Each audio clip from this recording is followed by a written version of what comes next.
Please welcome to the stage the President of the University of Washington, Annamarie Cauce.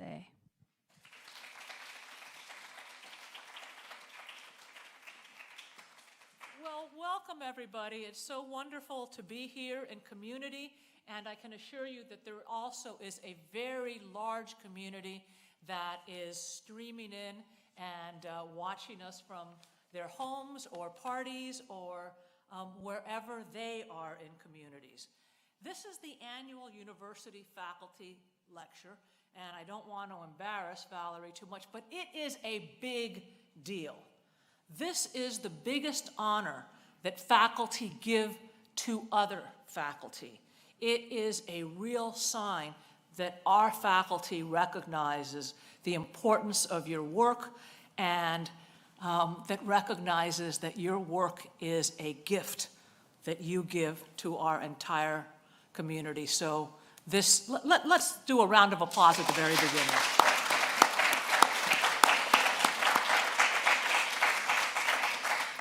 And it is truly my pleasure to introduce Professor of Directing and Acting, Valerie Curtis Newton. She's the head of directing and playwriting for the UW School of Drama, and she's artistic director of the Hansberry Project, a professional Black theater company. She's innovative, she's creative, she's inspiring, and she knows of what she speaks because she is brave. And I'm really excited to have her share tonight to learn from her about the role of courage in art. Now, when you think about it, some of us have had our moments on stage for one reason or another, and putting a performance on stage is always an act of vulnerability. You are there, people see you. If it's, on stream, they see every little zit and every little line. All your mistakes are right out there. And no one understands that more than Valerie. She said, and I'm going to quote, "Theater's fundamental function is to put us in relationship with one another, inspiring a sense of community." And that is something that we need now more than ever. But making connections with others requires courage and a willingness to be vulnerable, to be open, to be sometimes rejected. It means to build community means that we share our needs, and that takes courage, as well as we need to be considerate of the needs of others. As a teacher and artist, Valerie draws out that vulnerability from her students. She gives them permission and helps them become vulnerable. As performers, helping to forge those communal bonds that give our lives meaning. And after years of pandemic, this ongoing reckoning there are gifts to this pandemic, and one of them is that it has pushed us into having an ongoing reckoning with the impact of systemic racism. Strengthening that sense of community is more important now, and really building that inclusive community that, quite frankly, wasn't so great before the pandemic, and we need to come back and make it stronger than ever. These traumas that we've all experienced, some a lot more than others, but all of us have had experiences that have been very, very difficult, and they frayed our bonds. There's no question about it. We're all trying to figure out exactly how we interact.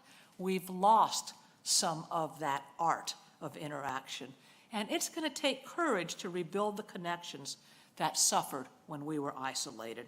And art is absolutely crucial to helping us make sense of our stories and the stories of others.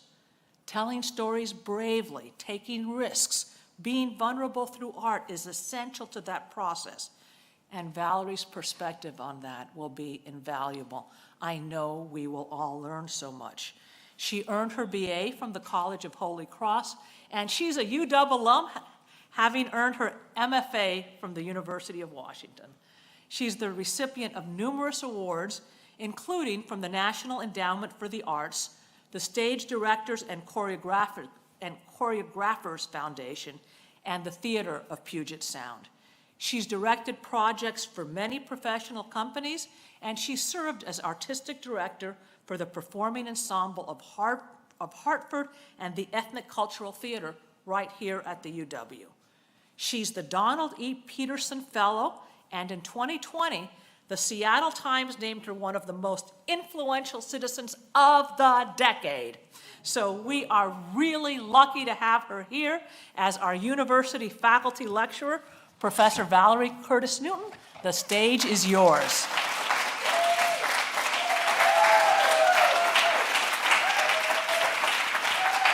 Thank you. Wow, that was quite an introduction. I appreciate it very, very much. I want to thank all of my colleagues for this honor and the opportunity. I think it's an honor to be asked to speak, and an even greater honor that all of you have chosen to come and listen. I'd like to apologize to the ASL translators because I sent you a draft of something I said I was going to say. Most of it I'm going to say, but I went to Black church, so it's possible that I'll end up somewhere I didn't intend. If the Spirit hits me, I'm just going to go with it.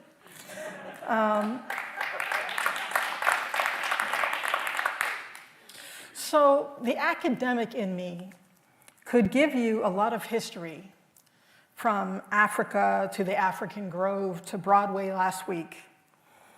But instead, I'm going to take you on a journey that is part personal and part research talk. Because my work is a reflection of my own personal philosophy that, as Alice Childress wrote, we must go further and do better. I believe that we can. And so I ask tough, honest, and I hope compassionate questions to keep us moving forward. How did I become this kind of question asker? I'm going to just do a little thing for you right now. My father is a retired magician, which accounts for my irregular behavior because everything comes out of magic hats or bottles with no bottoms, and parakeets are as easy to get as a couple of rabbits or 3 50-cent pieces. 1958, my daddy retired from magic and took up another trade because this friend of mine from the 3rd grade asked to be made white on the spot. But what could any self-respecting colored American magician do with such an outlandish request except put all them razzmatazz, hocus pocus, zippity doodah thingamajigs away? Because colored children believing in magic was becoming politically dangerous for the race, and wasn't nobody going to be made white just from the clap of my daddy's hands. The reason I'm so peculiar is I've been studying up on my daddy's technique, and everything I do is magic these days. It's very colored, very now you see it, now you don't mess with me. Don't mess with me. I come from a family of retired sorcerers, active hongons, and penny ante fortune tellers with 41 million spirit critters and celestial bodies on our side. I'll listen to your problems, help with your career, your lover, your wandering spouse, make your grandma's stay in heaven more gratifying, ease your mama through menopause, and show your son how to clean his room. Yes, yes, yes. 3 wishes is all you get. Scarlet ribbon for your hair, Benoit balls via Hong Kong, a miniature Machu Picchu. All things are possible. But ain't no colored magician in her right mind gonna make you white. I mean, this is black magic you looking at. And I'm fixing you up good. Good and colored. And you're gonna be colored all your life. And you're gonna love it being colored all your life. Colored and love it being colored.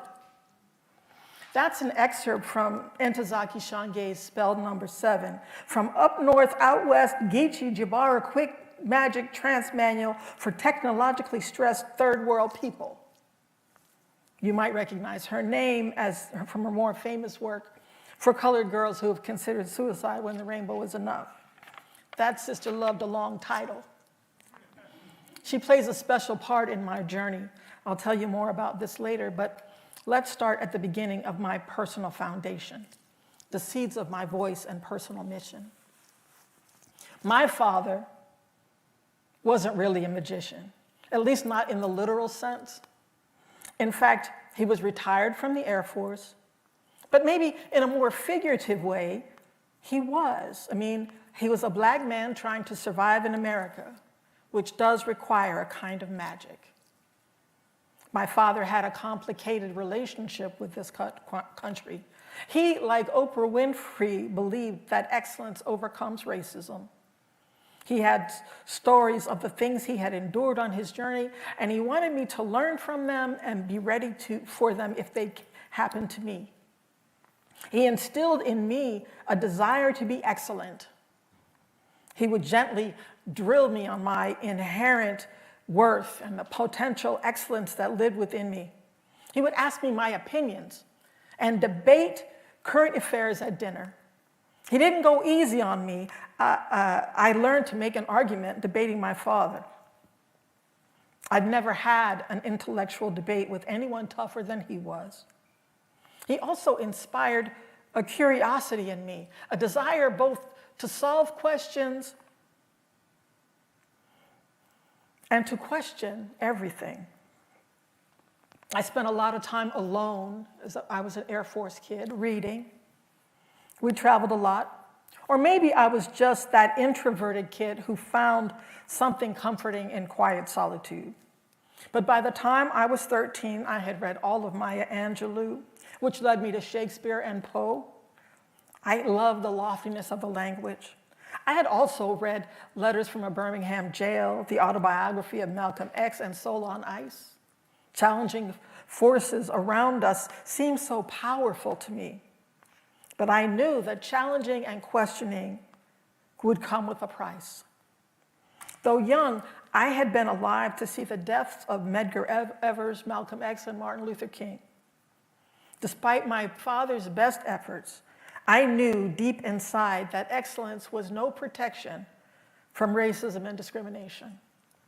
In watching my father, I learned that I had to be so secure in who I was and what I believed that I could stand through the storms, bend but not break. In church, they would say, just like a tree that's planted by the waters, I shall not be moved. To stand through the storm, you have to have a belief in something bigger than you are. Maya Angelou has a poem called Song for the Old Ones. The final lines are, they've laughed to shield their crying and then shuffled through their dreams and stepped and fetched a country to write the blues with screams. I understand their meaning. It could and did derive from living on the edge of death. They kept my race alive.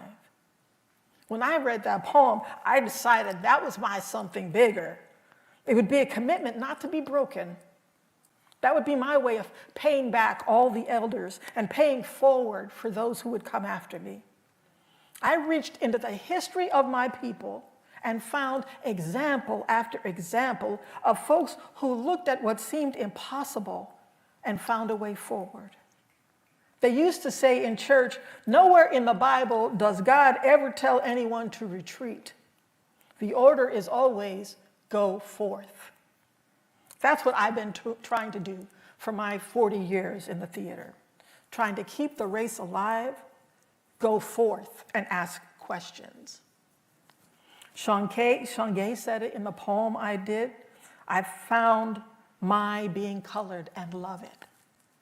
I fell deeply in love with Black people.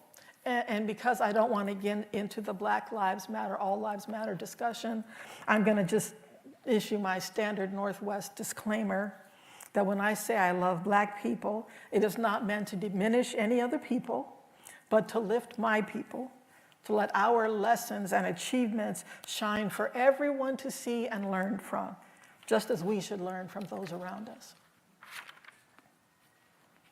And in the process of putting that love for Black people on display, I've had the chance to do some work that others have found useful.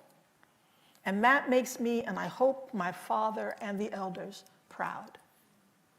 I love to quote the wisdom of the elders. James Baldwin once said, you have to decide who you are and force the world to deal with you, not its idea of you. So this is an example of what that looked like to me. I went to the College of the Holy Cross in Worcester, Mass. At 19, I encountered a theater department requirement that every actor was required to audition for the main stage production. All of the plays were by white male writers. In my year, it was Our Town by Thornton Wilder. The play is set in New England, in a New England town, so I decided to question the requirement. I went to the director and I said, if I am the best Emily Webb, will I be cast? She blanched. It's interesting when you ask straightforward, honest questions that hold people accountable for the things they say they believe, that blanching will happen. It's sort of indicative that you've hit the nerve, right? So we had a long talk. She had just taken on her job and she was like, I'm not from New England and I'm making this play for New Englanders, so I need to be true to what they believe New England to be. And I was like, but my family's been here since the 1700s. I know who I am. You have to deal with me or not deal with me, but you can't deny who I am. If I'm the best Emily, will I be cast? She said no. And she regretted it, she felt bad. She had all this I didn't mean stuff. But then she did something that a lot of people don't do when they're corrected. She said, I won't cast you, but I would like to invite you to be my assistant director. What that meant was I got to go backstage. I got to see pre-production. I got to ask questions. My own creativity, I got to express it to her, and she listened. It changed everything for me. I learned there that I was a director. I will also say that she came to teach here at UW, and in the late 80s, early 90s, she directed a production of Our Town. It was non-traditionally cast. Black George, white Emily. And she told me about it because she knew that I would care. It was also at Holy Cross that I first met Ntozake Shange. She was signing copies of the book for colored girls who've considered suicide when the rainbow is enough. And I was awestruck. I was awestruck. So I was in my line, and I had the little book, and I was like, and I went up to her and I said, this book is so powerful. And my friends and I, we did monologues from it. I love to make art, to make theater, but I go to a predominantly white school and they don't get it. And she said, I hear that. Making art is hard. And then she inscribed my book with something that is very powerful to me even to this day. She signed it, inscribed it, to be an artist is sometimes to be outside the people and closer to God. I told you she had a special place in my story. When I got out of graduate school, when I got out of undergrad, I met an amazing group of artists in Hartford. They had started a group called the Performing Ensemble.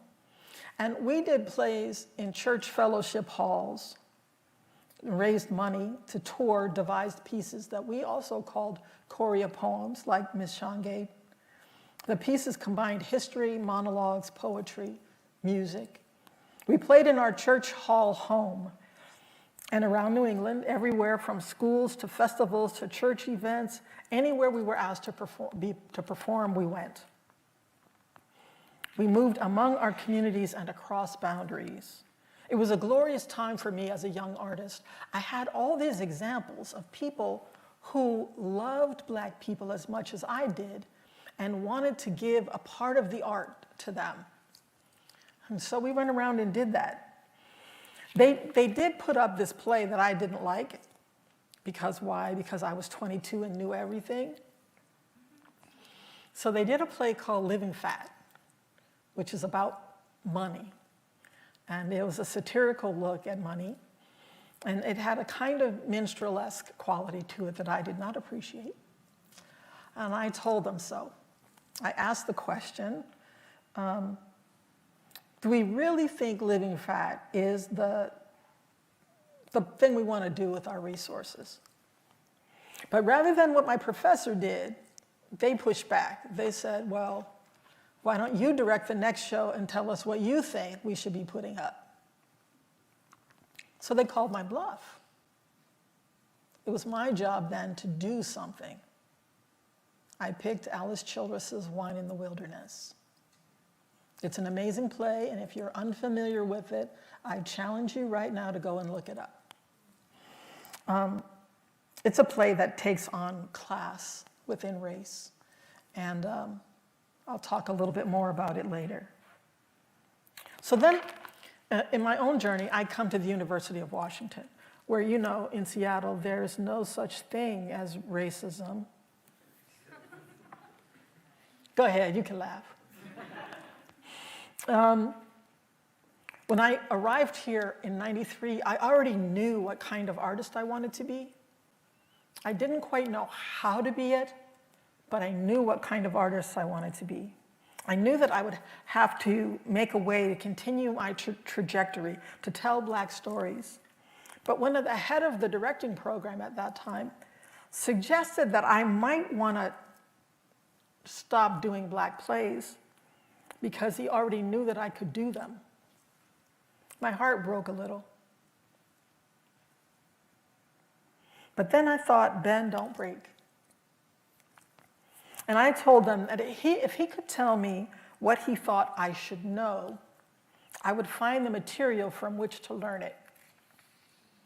And we kept that deal for my whole time here. He didn't try to change me. He made space for me to learn new skills and apply them to my own artistic voice.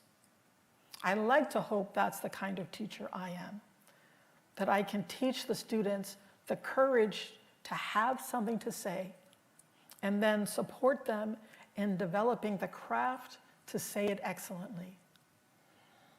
I'm not always successful, but that's my goal. I had another class as a grad student, and I know that there are grad students and professors in this room who will recognize this kind of example. I was taking a class with actors, directors, and designers, and the professor started the class with the Greeks. And he went from the Greeks into Western European theater and basically was telling us there was nothing else. So midway through the quarter, I did what? I asked a question. That's all I do, I just ask questions. The question I asked was, are there no non-Western roots of theater that merit study? And he said no. And then he said he taught the way he was taught. My fellow graduate students were all aghast. Because again, that Northwest liberal mentality kicked in. And they were fussing at him and fussing at him. And I just stopped them and I said, did anyone not hear him say that he does not have what we're asking for? Why beat him up for what he doesn't have? Our charge now is to find what we need and infuse it into every assignment he gives us. So then what happened is my adaptation of the Oresteia. It happens in Los Angeles in 1992 after the race riots, the Rodney King riots, and I decide that I want to focus on the the issues between the police and the Black community and the tension between the Black community and the Korean community. And so we just played around with all of those themes and developed a whole big proposal about what that could be. It definitely opened the room to a completely different discussion, and everybody learned something, including that professor. I was not trying to say that I knew more than him. I just knew differently than he did. I knew a piece of theater history that he did not know. I knew about Ethiopia. I knew about the ritual theaters of pretty much any indigenous people anywhere around the globe. I knew that stuff, and I could share it with him. The reason I sort of stepped in with my classmates was belittling him and attacking him for what he didn't know wasn't going to help him develop a desire to know more. Questions were my way in. You might say that, quoting another one of the elders, as James Brown would say, open up the door, I'll get it myself. It's been a model for a lot of my professional career.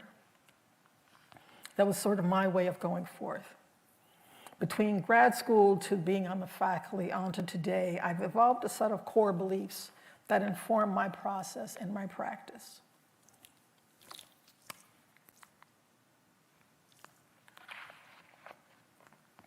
Failure is a part of the process. You have to try to know.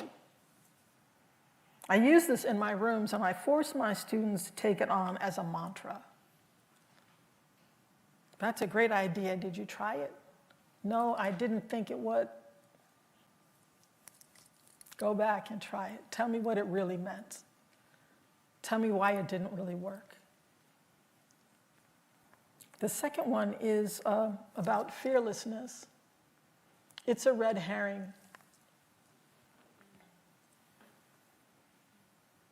Everyone is afraid most of the time. Just accept that as a fact. Look around at the people next to you in this room right now. If I asked you to come up here, everyone would be afraid, right? We're all afraid most of the time. We have to feel the fear and do it anyway. We have to be brave. We have to have courage, the courage to try. The next one is safe space is a pipe dream. I really don't believe that there is such a thing as a safe space. Whenever I have, those are the times when the microaggression or the macroaggression has hurt me most deeply. When I think I'm safe here, I'm actually at my most vulnerable, most capable of being hurt. But if I say, I'm brave enough to be in a situation that is not safe, and know that if something happens, I will not die. I don't need to be safe, I need to be brave, and I will not die. It makes a huge difference to be able to go there. My teaching goal and my practice in the rehearsal room is to basically put brave people into every space. Honest conversations are hard, but without them, nothing gets done, and we end up in the same place we started, just a little poorer and a little more frustrated. In 2004, I was approached by Kurt Beatty of A Contemporary Theater about the idea of curating some shows for ACT Theater. And I told him no, I didn't want to curate shows. I didn't want to be paid to put Black bodies in his theater space. But that I would partner with him in order to make a relationship that would allow us to do work that would open up the doors to more people. So in 2006, I founded the Hansberry Project with my partner in art, Vivian Phillips. It was named after Lorraine Hansberry because she was a shining example of being what it is to be both an artist and an activist. We sought to make change by promoting the theater. At the Hansberry Project, we present Black plays because we're committed to the idea of an American theater that accurately reflects the richness and diversity of American life. From initial sketches to fully realized productions, the Hansberry Project promotes and supports Black theater artists of diverse interests and disciplines, speaking on a range of themes and working in various styles.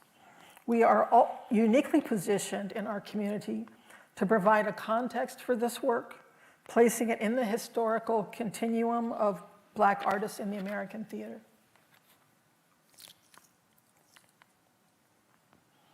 The mission is to celebrate, support, and present the work of Black theater artists. Our ultimate vision is a community in which the voices of Black theater artists, artfully expressing their observations, investigations, hopes, and dreams, are an integral part of a rich, full-throated civic dialogue.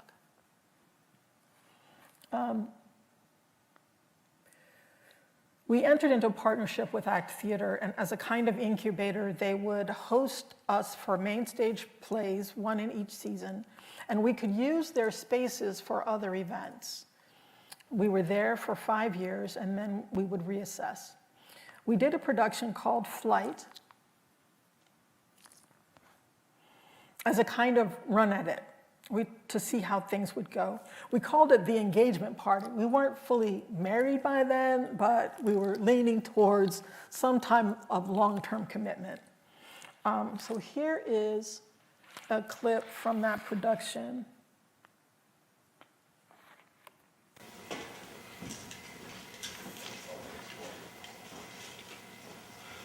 This is a dark time, but we're going to bring light to this dark. That's what we're going to do, right here and right now. Say now.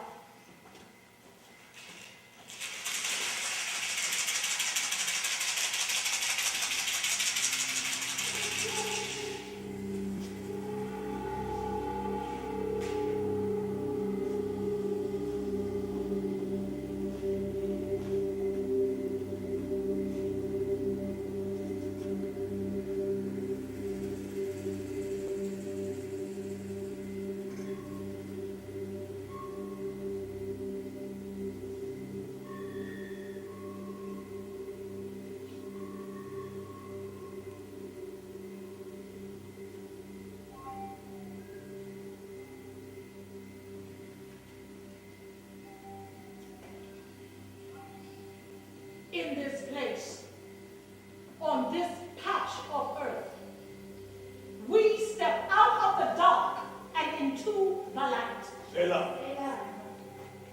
When we step into this place of light, we change. Everything changes. Who steps into this ring of light steps into a changing power. A changing power. Selah.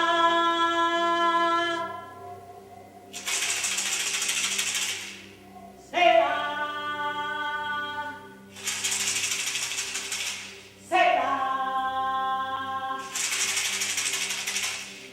Selah.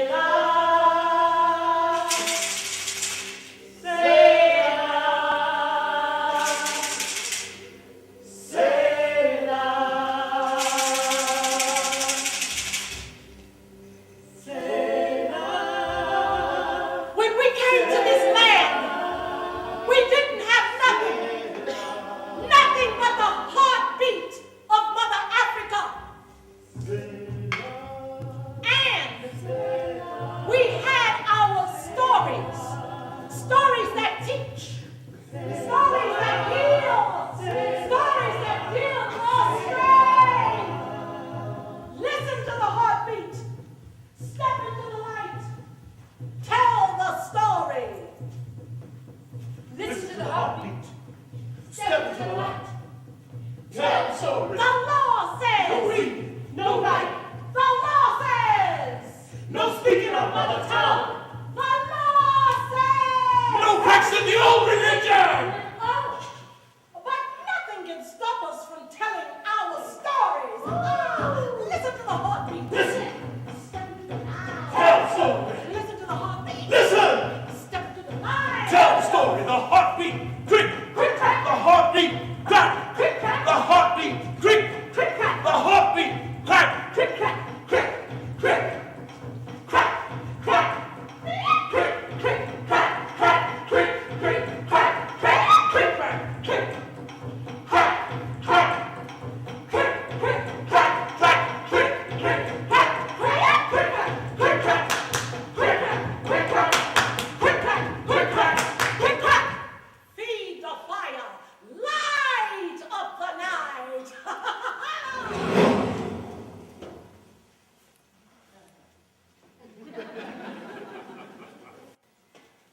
So that was Flight. And then we actually committed to each other, and the Hansberry Project was born. Our first production was the play by Alice Childress, Wine in the Wilderness. And it shifted something for us because we were very clear that we did not want to make a white-black dynamic the center of our work. White people are present, they're a part of our given circumstances, but they are not the heart of our drama, not the heart of our lives. And so we did this play that was about class and race, what it's like to be the educated one or to be the less educated one. We wanted to privilege the Black lens. And so we did that with every production that we made in our 5 years at ACT. These are some of the other projects that we did. In conjunction with most of these projects, we also had a community component. So with Wine in the Wilderness, we had a Juneteenth gala festival to educate more people about Juneteenth. And now, you know, Juneteenth is a federally recognized national holiday. It wasn't back then. There was a lot of controversy about it because there was a sect of people who were like, well, why are we having a celebration of the fact that we were duped for 2 years into continuing to be enslaved in Texas? Well, you want to have a party for that. But we said we're not celebrating the duplicitousness and the con. We're actually celebrating the emancipation. So these are some of the projects that we did at ACT. And then we left ACT and started to do things more around the city. We became the Hansberry Project at other theaters around the city. The idea was, once we left ACT, we didn't have that edifice from which to work. We needed to adjust and find a new way to work. You know, the idea of making lemonade from lemons. We were not going to be stopped. We were going to morph, adapt, and keep pushing, go forth. Bend, but don't break. So we began to take our little meager funds and to grow them, and then to incentivize smaller theaters around Seattle to take on the work of Black writers. So, Brokology, Sunset Baby, there's a list of more. These are all the different productions that the Hansberry Project sponsored through other organizations around the city. And what happened, interestingly enough, was the productions that we supported highlighted the work of Black theater artists and became a kind of showcase for Black talent here in Seattle. So no one could say anymore they didn't know where the Black actors were. They didn't know just name any of the questions that they were no longer able to say they didn't know. And I think that's a really important element of advancing and moving forward, is to eliminate the excuse you didn't know. So when you encounter it, even as a student, when you encounter a situation that something feels wrong, you need to ask questions. You need to be brave enough to ask questions. Eliminate the excuse that we didn't know it was a microaggression. You eliminate the excuse by willing to step up and say, did you know that was a microaggression? An example I would give you is that I was in the room with the board of one of the theaters that I was participating with, and they were doing season planning, and I said to them, does it bother anybody here that all of these proposed titles are by white men? I didn't stand on the desk, I didn't beat my breast and say, how dare you? And I just said, does it bother anybody? And someone said no. And I was like, okay, just like that professor, you don't have what I need, so I have to go somewhere else to get it. I don't need you to change, but I need you to hear that your word and your action are not in line. The integrity is not consistent. So what Hansberry began to do was to feed microgrants. Anamari, if you were making a production and you needed an equity actor and you didn't have it in your budget, we'd pay the health and benefits and you just pay the salary per week. LaShonda, if you needed a designer, I would give you money to hire a black designer. So that's how we began to see these productions, to elevate the idea of the presence of black talent. And we're still doing that today. We started the Multicultural Playwrights Festival called Represent, and we did that for 10 years. Part of it was at ACT, where we had a facility. We invited other ethnically specific theaters to join together to make work with us. And then when we moved away from ACT, we started doing that festival around the city in different places. We do a lot of community readings. These are all readings that have to do with violence against black people, particularly police violence. But we've also done other reading series. LaShonda, we were just talking about 2016, the Hansberry Project did a summit featuring the work of black women writers. So those were all readings. Then in 2020, we introduced something called the Drinking Gourd. It's a joint project with True Colors Theater of Atlanta, Georgia, that commissioned writers to write short plays that were then produced in Zoom readings. At that time, that was the scope of what we could do.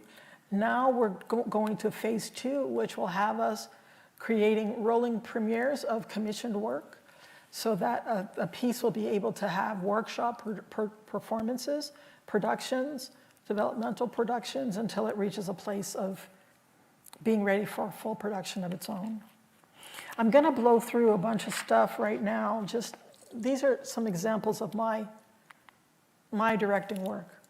In 2011, I did a primarily black production of All My Sons at the Intiman. Kate Wariski asked me if I had a way to make that play not a museum piece. And I thought, well, if we put these words in the mouths of black people without changing them, we will see if in fact this message is universal, because that's a big thing people say they want work to be, is universal. I think that's a crock, but that's what they say. So we did it. We did this production. We didn't change a word. Well, we did change one word. I just really couldn't get with the idea of black people eating rhubarb. So we went from rhubarb pie to peach cobbler. Just, you know, trying to be honest.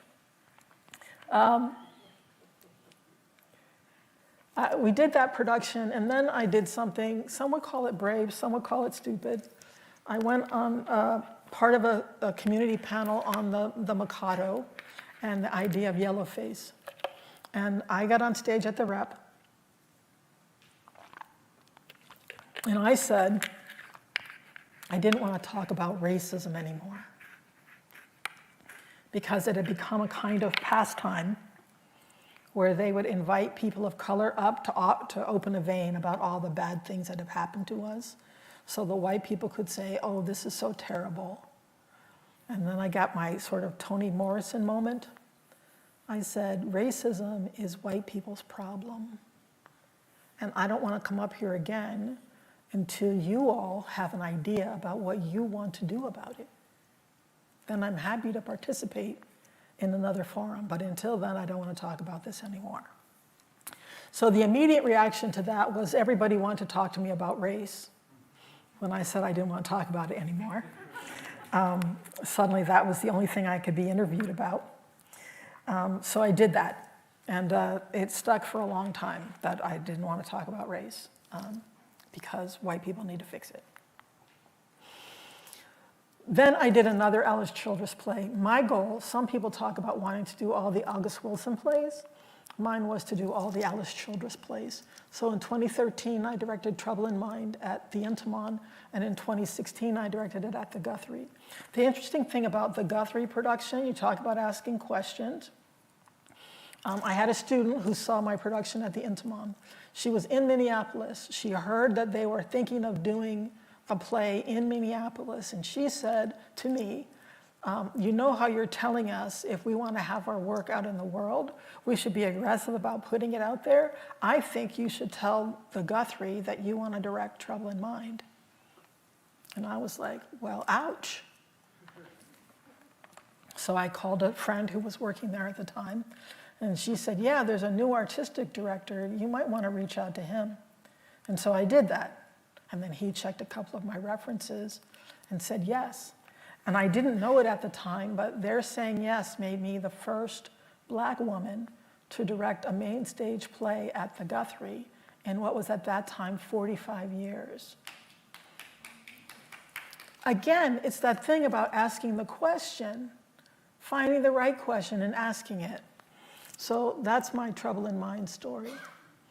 Father Comes Home from the Wars, I just directed this for the UW, but I directed it in New Orleans. The interesting thing about this was when I directed it, there was all this charge to get rid of the Confederate statues. They were taking down Robert E. Lee Circle. So we're doing this play about the Confederacy and about what it meant to be Black in the South during the Civil War, while they were discussing whether or not to take down those monuments. We were a part of a conversation in that community that was really, really palpable and where it was intentional and powerful. Motherfucker with a Hat. This is one of the first times I was asked to direct a not Black play. And I knew what it felt like for the Latina artists in town to have someone else directing a work out of their culture, because it happens to me all the time as a Black person. This is the trifecta. This is the third of the Alice Childress plays. It completed something for me, but it also showed how nothing has changed. The play was written in 1965. Trouble in Mind was written, Wine in the Wilderness was written in 68. Trouble in Mind was written in 54. And it's all still the same message. We haven't gotten it, nothing changes. Dominique Morisseau, the year I directed this play, she was named MacArthur Genius.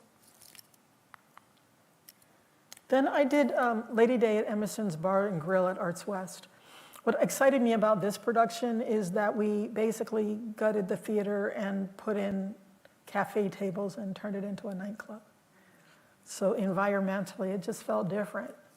And Felicia Loud killed it. So I don't know if any of you saw Nina Simone, Four Women at Seattle Rep in 2019.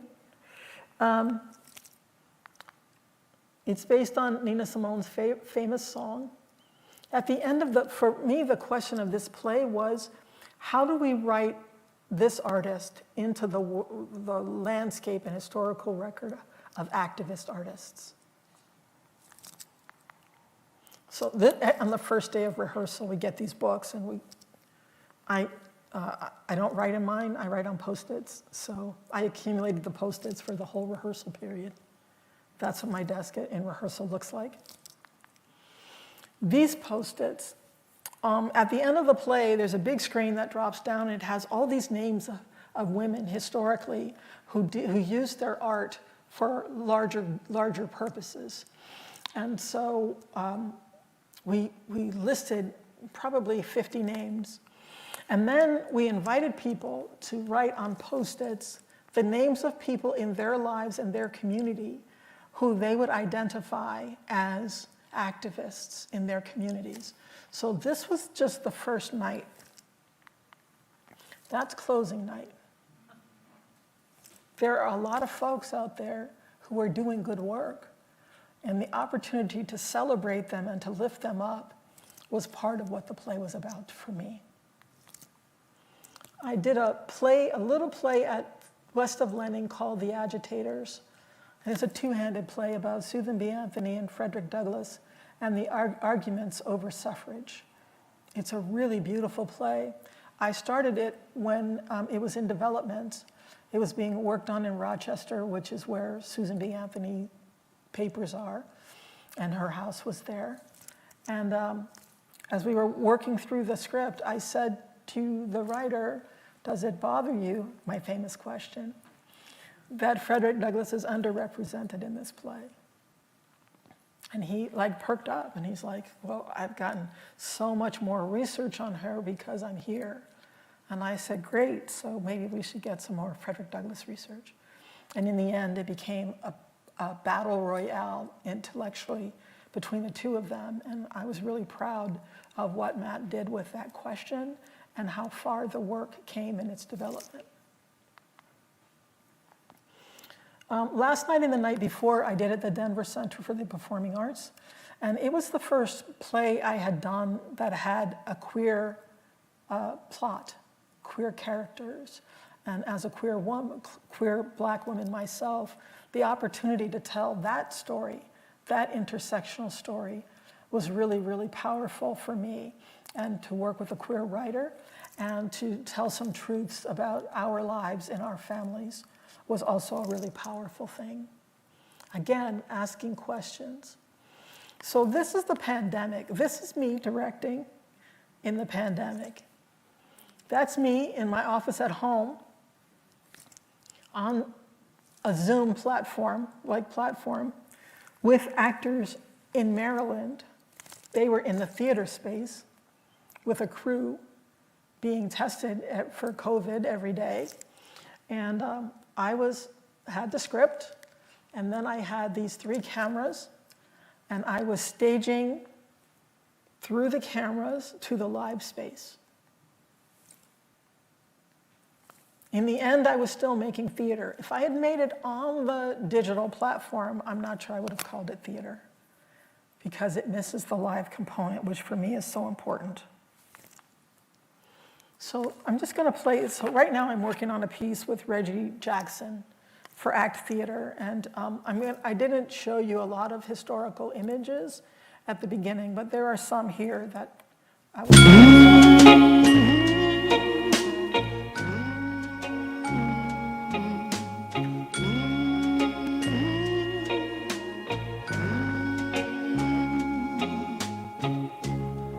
People get ready.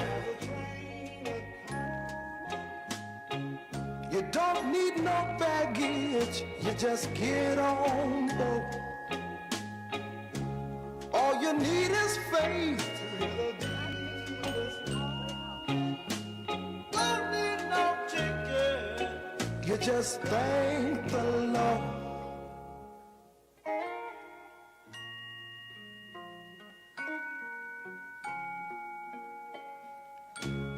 So people get ready. Picking up passengers coast to coast. Faith is the key. There's hope for all among those loved the most.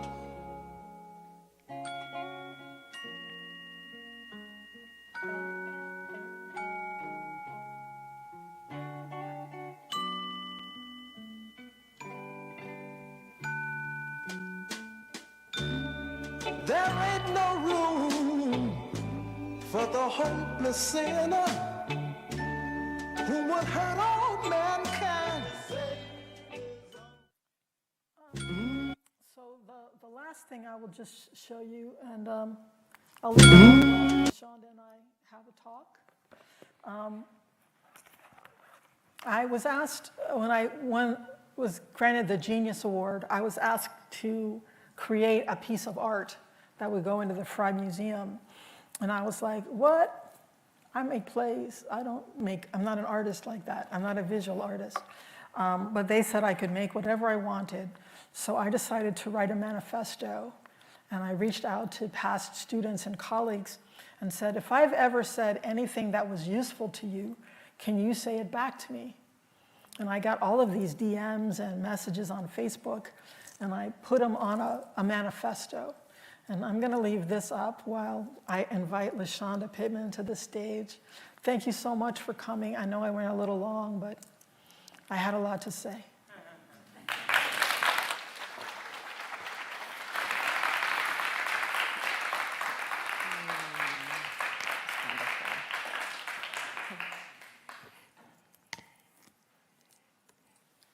say that that was amazing is an understatement. It's such an honor to be on the stage with you again at this stage of both of our careers.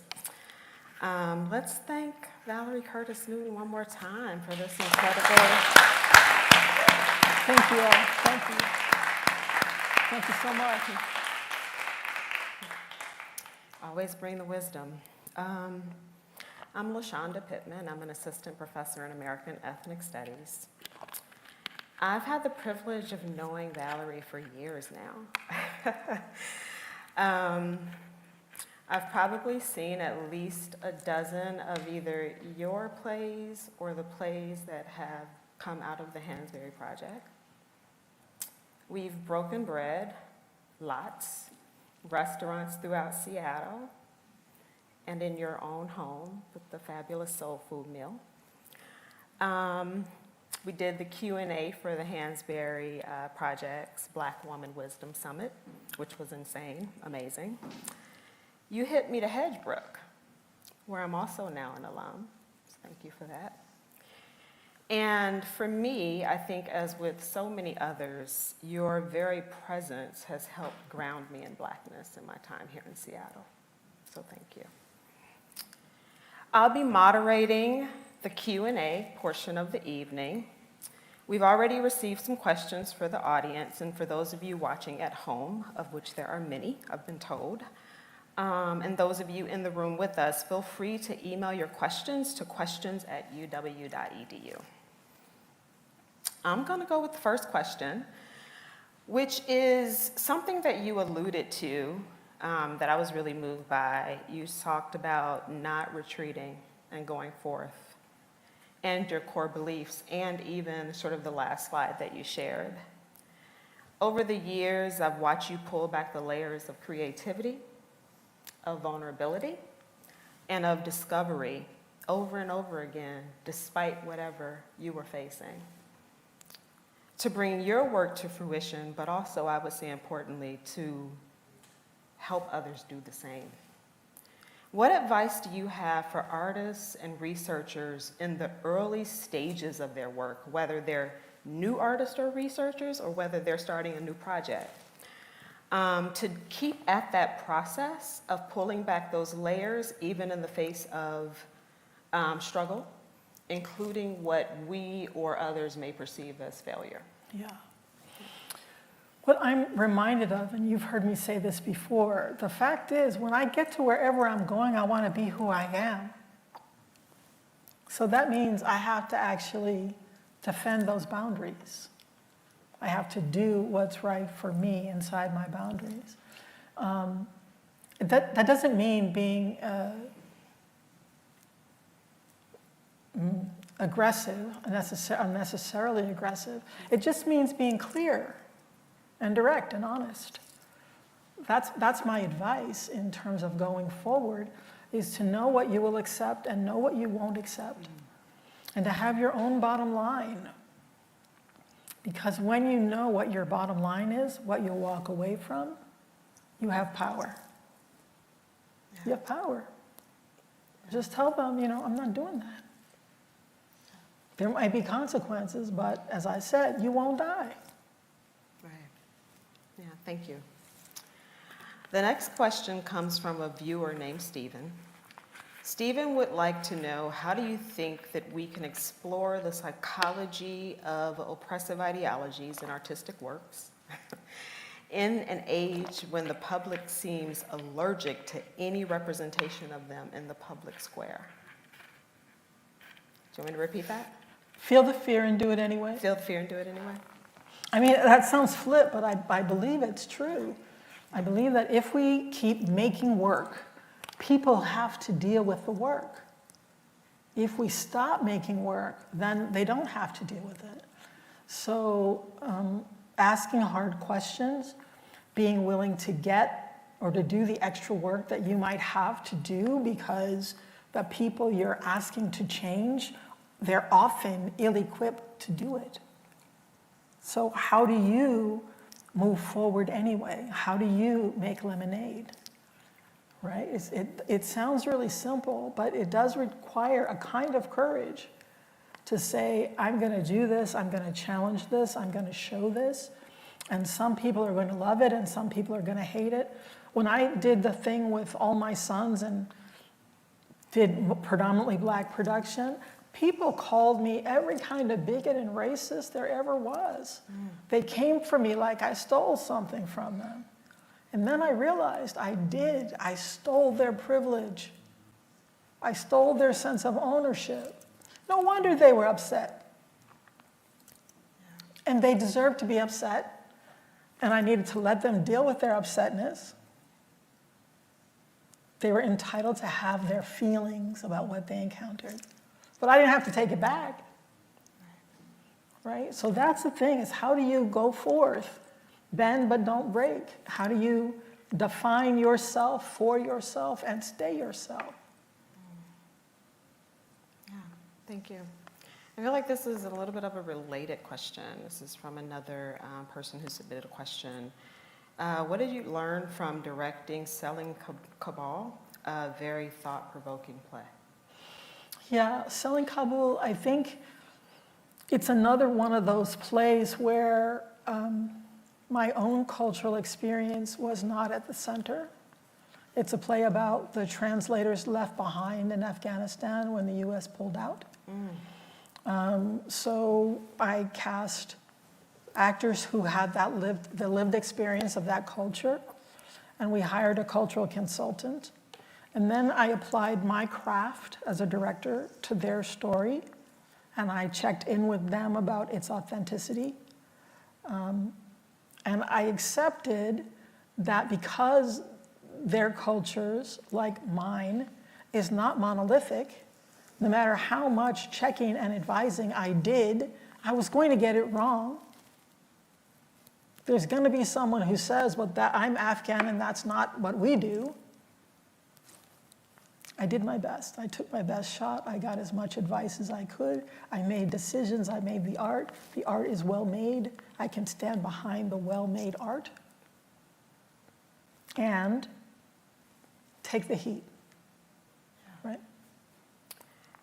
I think this actually feeds in really nice with the next question, which addresses issues of inclusion and diversity.